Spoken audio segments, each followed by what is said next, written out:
Hello, how are you today? I hope you are all doing great. Today, I want to talk about an article I found in the Daily Monitor of the last weekend. That's April 18th to 19th, the weekend monitor. The headline was Government Starts Nationwide Study on Livestock Emissions. Government starts nationwide study on livestock emissions. The kicker, livestock emissions are greenhouse gases, primarily methane, nitrous oxide, and carbon dioxide released into the atmosphere from animal farming. So this article is about livestock emissions, especially those three gases. But let's read certain parts of this article, and I'll tell you why it should be very concerning to you, or why it is very concerning to you that actually it received very little attention, and why I'm bringing it to your attention. The first paragraph, the Ministry of Agriculture, Animal Industry and Fisheries, through a World Bank funded project, note that, Uganda Climate Smart Agriculture Transformation Project, is in the process of establishing a reporting and verification system, that will intervene in livestock emissions throughout the country. So they want to introduce a system that will intervene in livestock emissions throughout the country. Okay. How are they going to intervene in these livestock emissions? You should start asking yourselves questions. Okay. Second paragraph, livestock emissions are greenhouse gases, primarily methane, nitrous oxide, and carbon dioxide, released into the atmosphere from animal farming. Then you have to ask yourself, okay, if you're going to deal with this subject of livestock emissions, especially these three gases, how bad is the situation? And how do you plan to intervene? So now they're talking about an intervention. They've told you what the issue is. They haven't told you how bad it is. Not yet how they plan to intervene. But let's continue. The project under livestock value chain pathway seeks to achieve triple wins of increased productivity, enhanced resilience, and reduced greenhouse gases emissions across the livestock value chain. They plan to do these interventions that they are trying to make to reduce the emissions from livestock farming will increase productivity. How? We don't know. That they will enhance resilience. Resilience again is what? We don't know. They're not mentioning that. And they reduce greenhouse gases. How they intend to do that? Stick around. You're going to find out. Throughout the livestock value chain, among the activities that the project intends to promote are breed improvements. Breed improvements. We shall find that out also how they plan to do that. Through promotion of AI services and conservation of cattle dung into biogas. Okay. Then we go on. Dr. Emmanuel Ziwa, a consultant of climate change adaptation. Now you know that this is all about climate change. Okay, he's a consultant of climate change adaptation and mitigation at the UN Food and Agriculture Organization. Through this system, said the government wants to be able to propose interventions that can increase productivity of livestock through trying to curb climate change. How are they curbing climate change? They are curbing climate change by curbing livestock emissions. But through that project of curbing livestock emissions, they're also promising you increased productivity through curbing livestock emissions and reducing climate change. How those link up is a question you should also be asking yourself. The government also wants to reduce the emissions of greenhouse gases in the atmosphere. Here he's quoted, if we don't do this, then we cannot know whether our interventions are of value in the country. We are fighting climate change and we are talking about sustainable production. We want to produce in a way that our production today does not compromise the production tomorrow. And in order to do this, we need to measure, report, and also be able to verify emissions from all sectors, and now the livestock sector. So they want to the production of today, not to compromise the production of tomorrow. They are talking about climate change, because if we don't intervene in these livestock emissions, we may not be able to produce tomorrow. So they are coming in to measure, to report how these emissions can be tackled to curb climate change, so that we can be able to produce tomorrow. But they haven't given any evidence. They're saying they're measuring. How bad it is, we can tell. They're still measuring. So many questions for me start to, to pop up in my head. Other emissions come from the transport sector, energy sector, and even agriculture sector. For example, from use of fertilizers. Even the use of fertilizers, they are saying it's also bad. According to scientists, this method of estimating how much of the greenhouse gas you emit from a particular country deprives a country of the opportunity of doing better to reduce emissions. Okay, so the only way you can reduce emissions when you are estimating is by reducing animal numbers. I repeat, so the only way you can reduce emissions when you are estimating is by reducing animal numbers. Dr. Ziwa said during the two-day technical stakeholders engagement workshop recently that one of the ways of curbing these emissions is by reducing animal numbers. If we are estimating how bad it is, then you have to consider reducing animal numbers. But says in Uganda, science believe that to reduce greenhouse gas emissions from livestock by reducing the numbers will go along with a chain of making some people unemployed.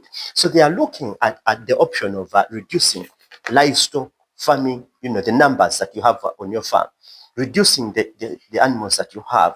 But their biggest worry is not the diet, the disruption of the food chain, your own income. They are looking at if we reduce these numbers, it will reduce or lead to unemployment. That's their biggest worry. Okay, but they have hinted on the bit of reduction of animals on the farms. We shall look at that later. Dr. Ibrahim Wanyama, climate change expert from the International Livestock Research Institute, mentioned manure as another source of greenhouse emissions. The manure that we use, yes, cow dung, whatever manures that farmers have used for ages to, to fertilize their farms, yeah, it's also not good. We look at another person here, Professor Samuel Majalija, Director of Research of National Livestock Resources Research Institute, said the the reporting system, monitoring and reporting system that they want to implement, will help the country to determine how much greenhouse gases are produced and also advise farmers on how to feed their animals. So because these animals are, producing this methane, carbon dioxide, and nitrous oxide, perhaps it's down to what the animals feed on. The grass, whatever they feed on, is what is producing these gases. Therefore, perhaps if we tweak what the animals are feeding on, this will be a problem no more. Right? That's what the professor is suggesting. And you see about $150,000 have been contributed to put this system in place. According to the National Livestock Census conducted by UBOS, there are approximately 14.5 million cattle in Uganda. 14.5 million cattle in Uganda, according to the census conducted by UBOS. So you find that in a nutshell, they're talking about um, the emissions by from livestock farming. Those emissions are through the gases that we've looked at, the greenhouse gases, methane, nitrous oxide, and carbon dioxide. How do we intend to reduce them? Should we, they are saying, should they tweak what the animals feed on?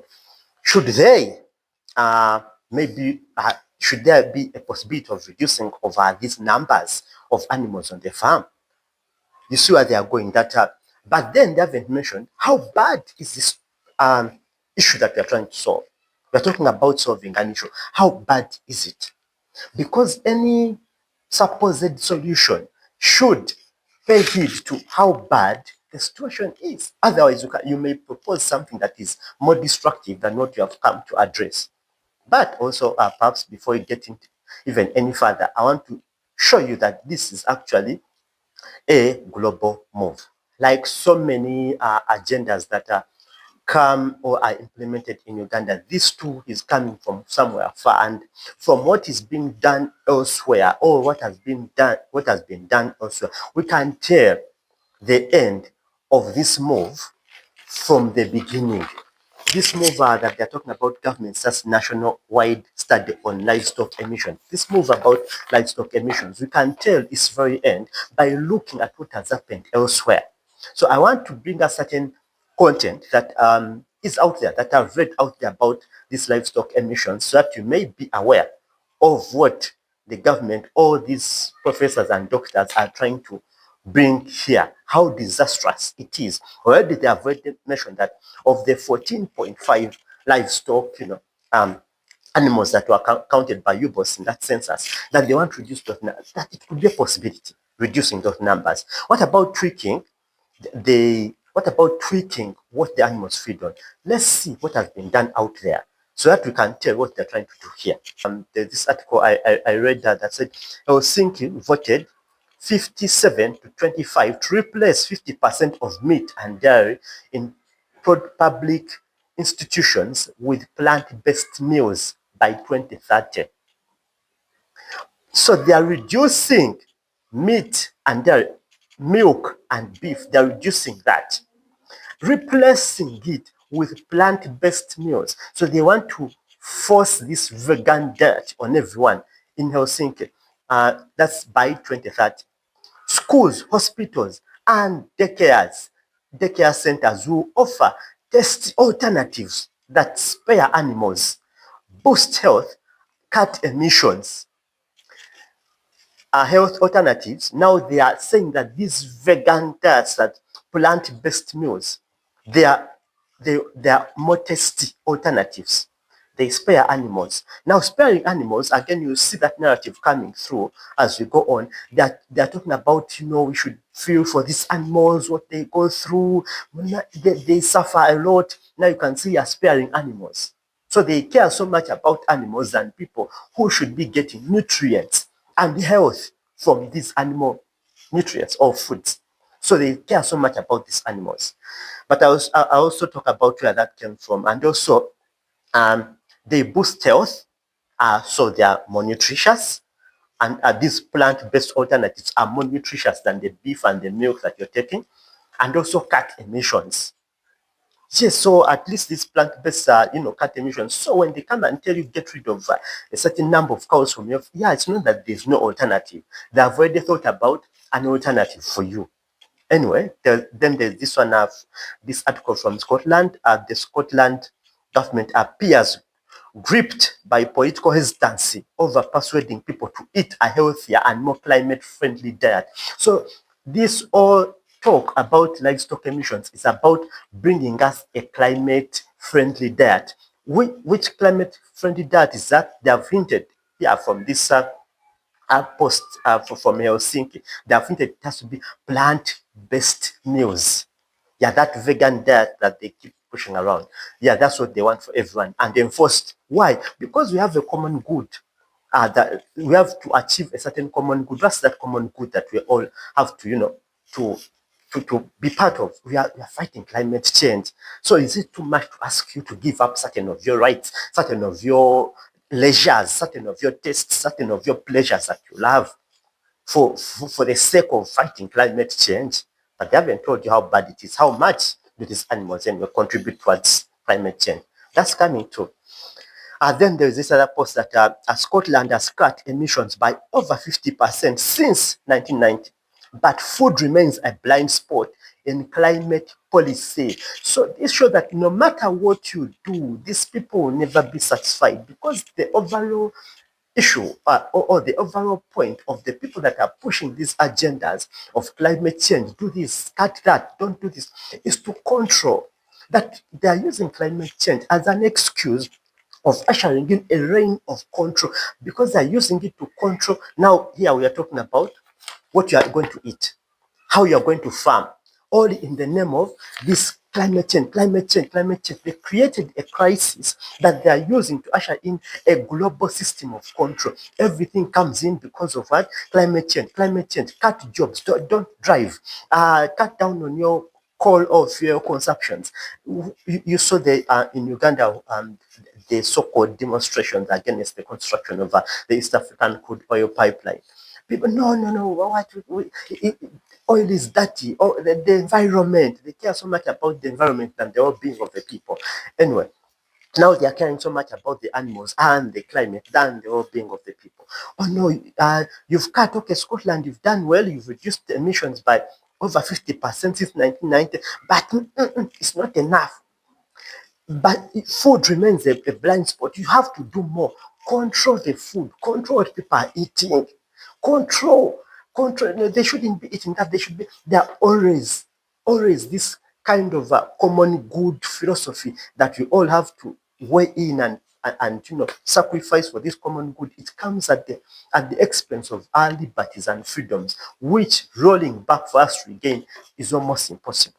Anyway, that's for Scotland. We are going to move again to other articles here that I looked at. Climate action starts on your plate, all on our plates. Politicians must act. Fewer farmed animals, not factory farming, a sustainable future.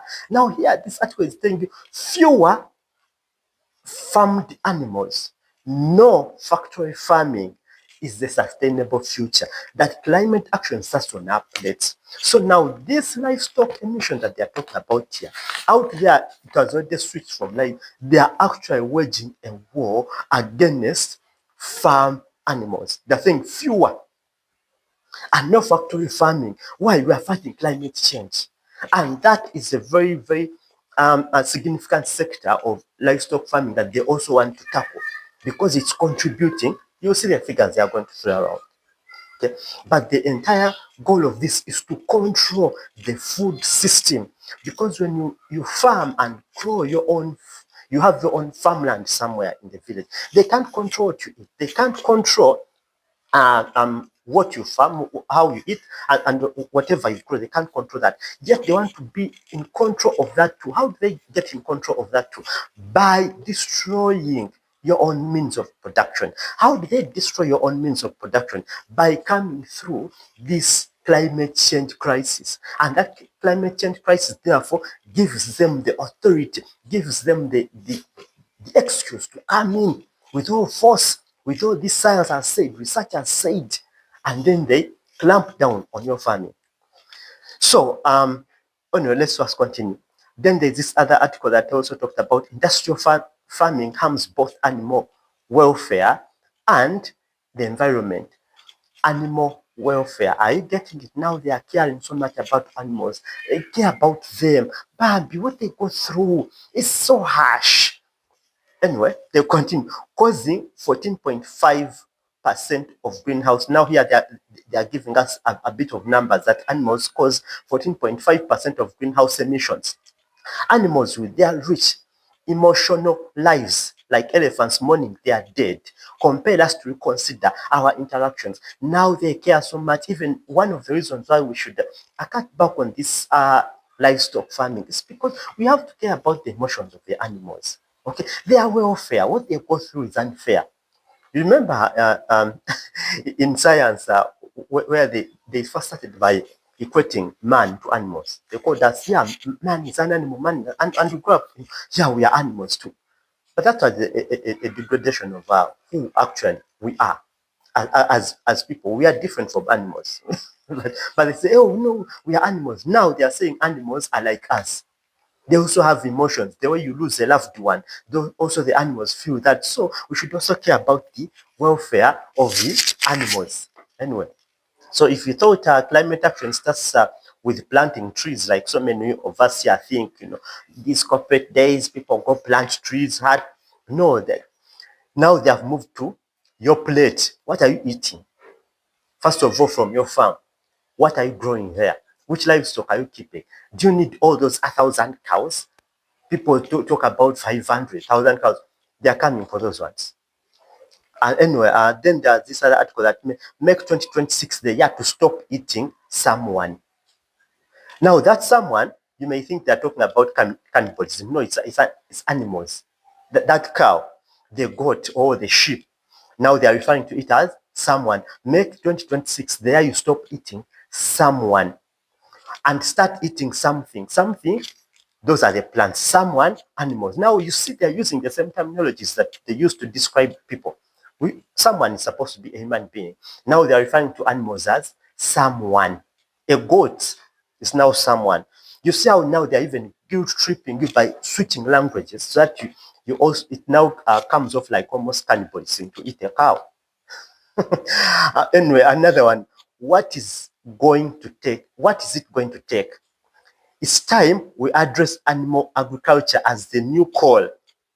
The planet depends on it. The new call, they are talking about the war they have waged against the use of fossil fuels. The way they avoid, like I talked about our oil exploration here, the way they are fighting, don't use oil, don't use fossil fuels. The way they go on these so-called demonstrators, riots. Now they want to bring that to animal farming. That's so don't be surprised that sooner than later you see people rioting, perhaps in some of of the districts known for these animals, like in Bala, where people keep livestock in their hundreds or even some thousands. There will be riots sit down there. No, animal rights, animals to have emotions. That's someone. Don't be surprised when that stupidity gets to a place near you. It started here. What's it going to take? It's time to address animal agriculture as the new call. The planet depends on it. That if we don't address this, if we don't reduce these farm animals, if we don't disrupt this food system here, it's becoming also a gray area in the fight of climate change. Anyway, turning off lights matters. That's energy conservation in the fight of climate change. They're saying energy conservation matters. So does what we put on our plates. Plant-based choices reduce emissions, conserve resources, and spare animals from suffering. So, stopping or interrupting your livestock farming, they're saying it's a nice thing. Plant-based are better choices. They're healthier than meat and milk and whatever other value you're getting from farm animals. And also, they reduce emissions. Because when these cows fat, when they burp, I mean, all that methane, that carbon dioxide is so bad for our climate. How bad is it? Please, we shall find out what they are saying. But how have you experienced it on your village? Those are yours. Listen to the experts, what they are saying. And they are saying that and spare animals from suffering. Are you seeing it? They called the animals someone. They talked about their emotions. Now they are saying even this will spare them from suffering. Being slaughtered at Rufra. The cows all got are being referred to as someone. Let that sink in and show you that where this article of livestock emissions, livestock emissions, government starts national study on livestock emissions. I am showing you the end of that article, where it's going. We used to have a joke while, while I think in school, where I think it's a teacher that cracked it, where he said, and I don't think the teacher actually meant it as a joke, I think it was a mistake anyway. He said that animals do have human rights. But we are saying that what was a joke is no longer a joke these days. It seems that animals do have assumed human status and they are soon, partaking of human rights. So, what are some of the solutions they have thrown up? Okay, they have told us animal based. Okay, they have told us this reduction of emissions. They have talked about reduction of animals on the farm. Okay, some of the other solutions they have talked about here. There's an article. This was by Adwick. Scientists have come up with a diet hack of cows that can reduce the animal methane emissions by more than a third.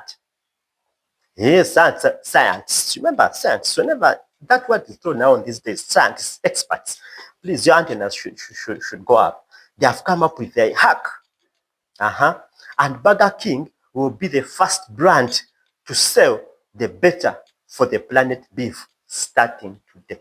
better for the planet beef, better for the planet beef. Remember what they talked about, these plant-based beefs, plant-based, alternatives.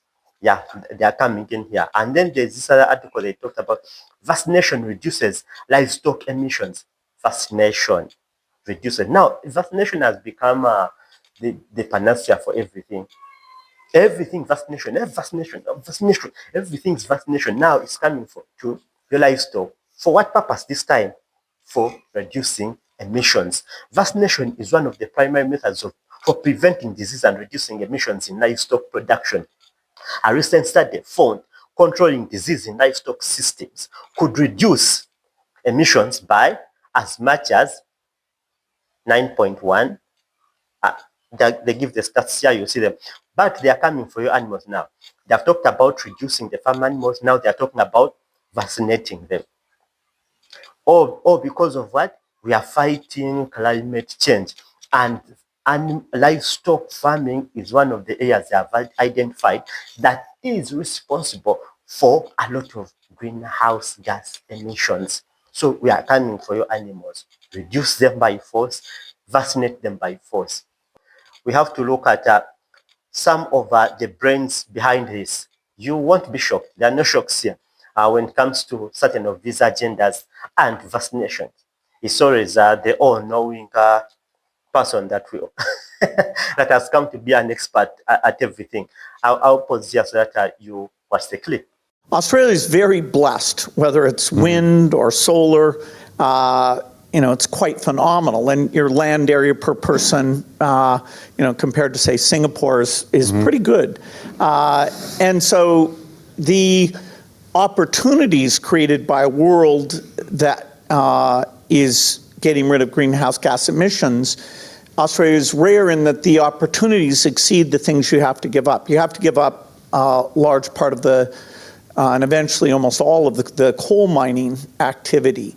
What happens with beef, my climate group, Breakthrough Energy, just announced literally today an investment in an Australian group called Ruminate that helps cows not be so much a source of methane emissions. So we have two paths to solving that. That's 6% of global emissions are cows who burp and fart methane to an extreme degree.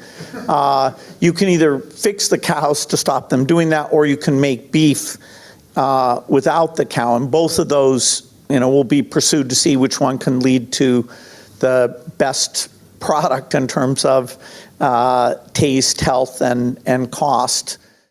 So it's clear that from his summation here that whenever they come up with these agendas, they always tend towards control. They always ask you to give up your freedoms, to give up your liberty for a supposed common good. Now, give up your animals for a supposed common good of fighting climate change.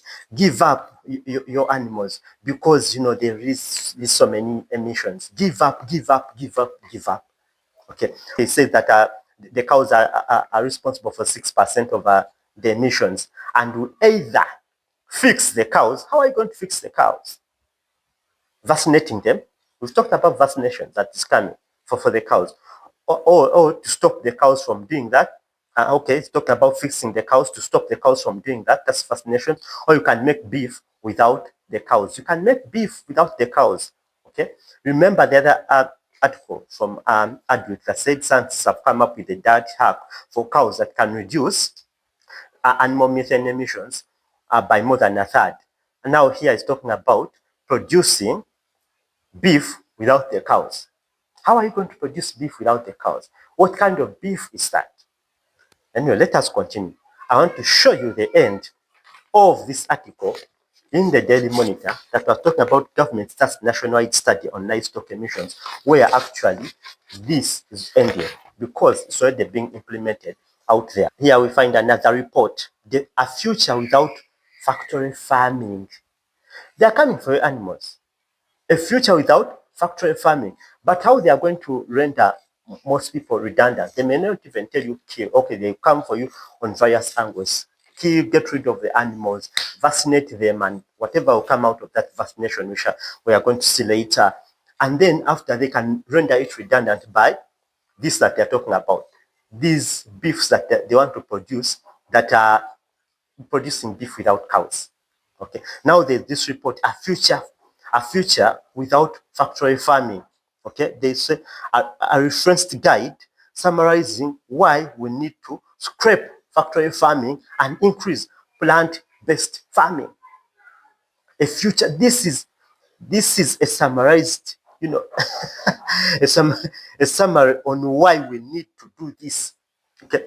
And from this report, is packed with science-backed reasons to shift to plant-based farming.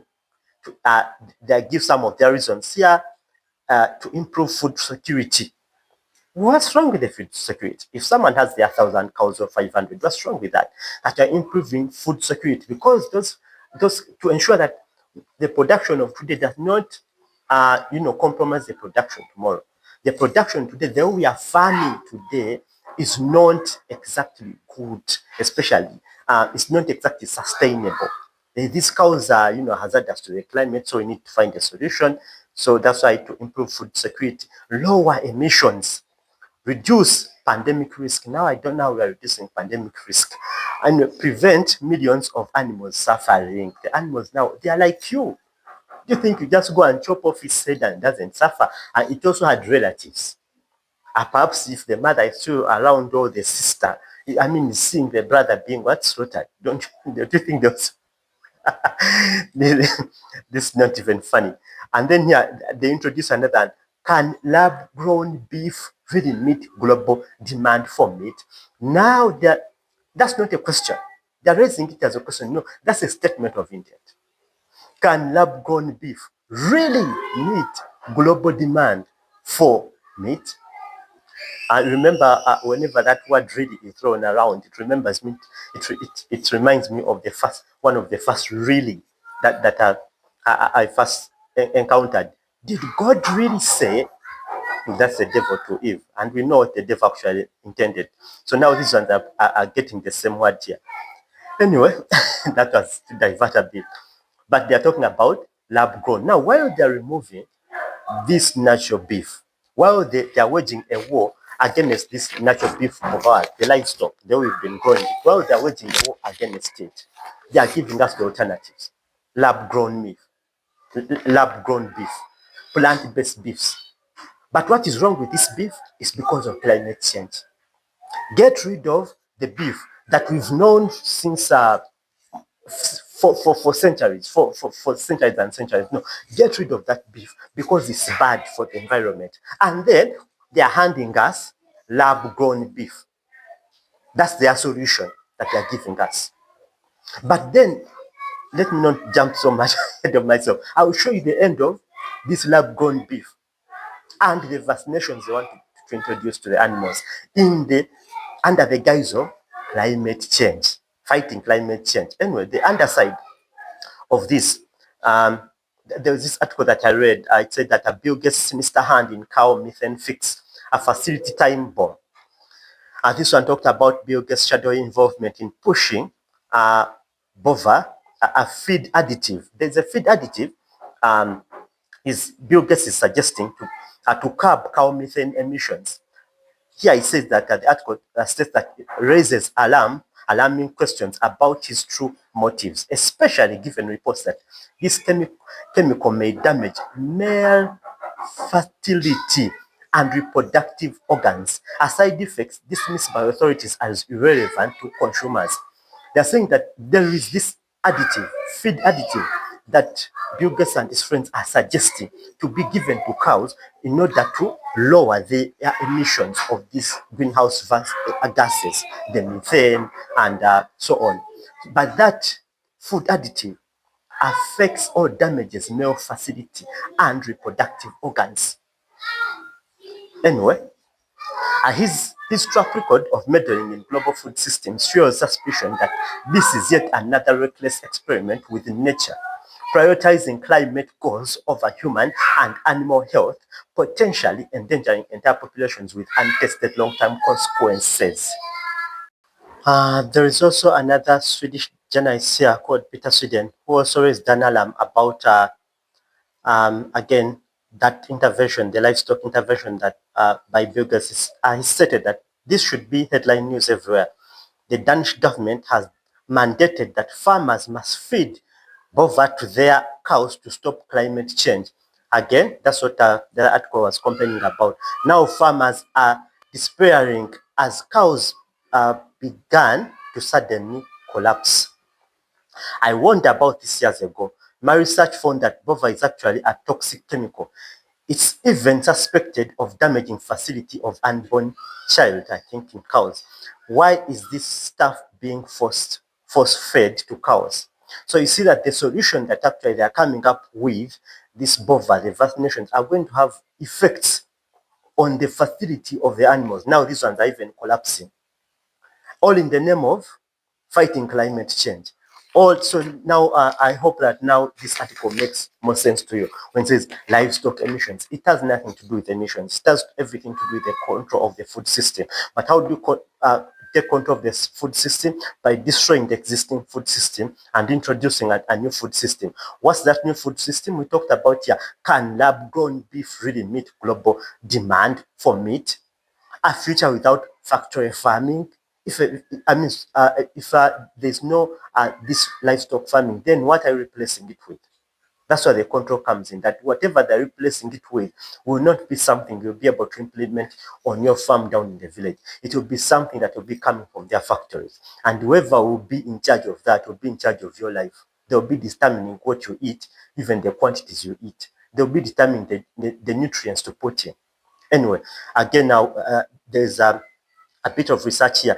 Bill Gates has invested in several food-related startups and initiatives. So while he's demonizing livestock farming for you, that don't do this, don't do that, don't do this, he has invested somewhere else.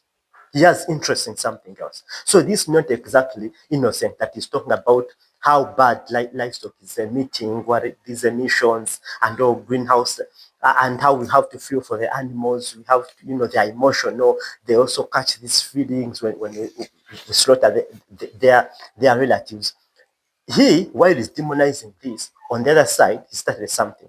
So he's closing the door the other side that you're used to the livestock farming as you've known it for years to introduce another system.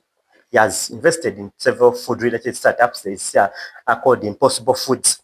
This produces plant-based meat alternatives. Their flagship product, the Impossible Burger, uses genetically engineered ingredients to mimic the taste and texture of meat. Why are we mimicking the taste and texture of meat when you are destroying the real meat? If this real meat is bad, then why mimicking it in the first place? Anyway, they go beyond meat, another startup, and another animal-based meat company. They offer products like plant-based burgers, sausages, and chicken alternatives. These are companies in which he has stakes. Then there's this Ginkgo Bioworks focuses on synthetic biology to create custom organisms. They work on developing flavors, scents, and other ingredients for food products, often for large-scale chemical food and pharmaceutical companies. These ones are for scents that you may not lose from the lab-grown meats. They may smell like your actual cow. Then the Memphis meats Guest has invested in this company, which produces cultured meat grown from animal cells without slaughtering animals. Anyway, the list goes on. I think there are up to 8 startups, all food related, that he has invested in. So the thing here is to create a new food system. But how do you create a new food system and make it acceptable? By demonizing the existing food system, not to compete alongside the existing. If you compete alongside the existing, people are used to the existing and it's working for them. And it's more nutritious. Scientists will tell you that. But what it does is comes up with these new experts and new science that demonizes the existing as a being environmentally not friendly, that is not sustainable. Therefore, we need an alternative that is sustainable so that as we produce for today, we are not destroying tomorrow. Anyway, that's the true goal. The true goal is ultimate control and the control of food production. And whoever controls the food will control humanity. Isn't that quite obvious? Anyway, I also want to introduce you here to a movie, a clip I'm picking from the movie Agenda 2030. Agenda 2030. I recommend that everyone watches this documentary. It's called Agenda 2030, Their Vision, Our Future. The vision they have for our future, or for the future of humanity. And it's called Agenda 2030 because that's when they want everything under their control. Now, some of those things under their control that they want include the production system, the production value chain, all of it. How do they get it under their control? By destroying what's existing and introducing a new system. But I'll stop here so that you may have a look at the clip from this movie that I highly recommend that you don't stop at this clip, but you go and watch the entire documentary. It's quite eye-opening. It's about an hour. All right, so I'll stop here and then have a look at this. Farming has been at the heart of our lives for generations. But to the climate change advocates, suddenly it's a threat. A lot of people have no clue that agriculture contributes about 33% of all the emissions of the world. You just can't continue to both warm the planet while also expecting to feed it. Doesn't work. One thing John Kerry didn't mention was that farming and agriculture contributes 100% of the food that we need to eat. So that's a little kind of an important detail that he ought to have mentioned. And I think what we're dealing with here is actually a global war on agriculture. I believe they are demolishing our food infrastructure, partly to cause a crisis, right? And I guarantee you, mark my words, we're going to be in a food crisis and they're going to say it's climate change. I wouldn't say it's about saving the planet, no. I would say it's about land grab and about profiteering and corporatization of our food sector. It's basically the pharmaceutical industry taking over the food supply. If I can switch everybody from real food to pharma food, then 100% of the agriculture industry can go through my publicly traded stocks, and I have complete control. So the idea is we get rid of farmers, we kill any naturally grown food, and we engineer food in manufacturing plants and laboratories. But I assure you that those guys are not eating this. Bill Gates is one of the familiar corporate faces, and he's investing heavily in the food revolution under the guise of avoiding climate disaster. Cows alone account for about 6% of global emissions. So we need to change cows. And while he talks up the perceived problem, Gates is pouring money into the supposed solution: artificial meat and genetically modified crops. Crucially, anything that is invented or altered can be patented. The core of his agenda is he wants to do in agriculture and pharmaceuticals, by the way, what he did in the computer world. True power, massive, incalculable wealth comes from owning intellectual property and then monopolizing it. They want to make it so that every single organism that is used for food is ultimately under their control, either through the 3D printing or through this genetic manipulation. So we're moving now very rapidly toward this totally centralized food system where a tiny handful of corporate interests in bed with totalitarian government will dominate the food supply so that there is only a giant public-private partnership with total control of all food, all energy, and I believe water will be next. So from that, I think it's clear what the intentions are. Destroy the existing, introduce a new system that they will be able to control and manipulate. And again, there's another element that came through from this clip that I'm also going to play for you, of this gentleman who was speaking, I think, at one of those UN events, who was saying that eating meat and dairy products is causing 20% of the greenhouse gas emissions. Now, Bigot said 6%. This one is saying 20%. The percentages keep changing, but all they want to show you that there's a danger to be responded to. So he proposes, so the producers of meat and dairy products should pay for the damage they cause. He said those that don't adhere to reduce the animals or vaccinate or feed them these food additives, they should pay. Now they are going to be taxing you or increasing taxes on you for producing your cows or your life, for keeping your livestock. There you have been keeping it. So there's tax coming for you. And that tax could become too prohibitive for people to keep a certain number of animals on their farm in the near future, all under the guise of climate change. Again, I'll pause here so that you hear this man. Eat meat and dairy. This is causing like 20% of all greenhouse gas emissions. So it's damaging a lot of things in the world. Climate change is caused for 20% by meat and dairy. So the producers of meat and dairy should pay for the damage they cause. That's normal. When I damage the window of my neighbor, I have to repair this damage. But meat and dairy processors also have to repair the damage they cause. I hope we made a clear summary. I hope that's quite clear for everyone to know at the end of this article. In the Daily Monitor, that was a weekend monitor, April 18 to 19, that had this headline: Government starts nationwide study on livestock emissions. It's not a study. The government is not going to study anything. The government is going to implement what I've just read for you. But they go about it process by process as if they are studying. You've seen the entities behind it. We've talked about World Bank, but you've seen Bill Gates behind it. There's the vaccinations. There's the food additives that they want to bring. Reduction of the livestock that you're keeping on the farm.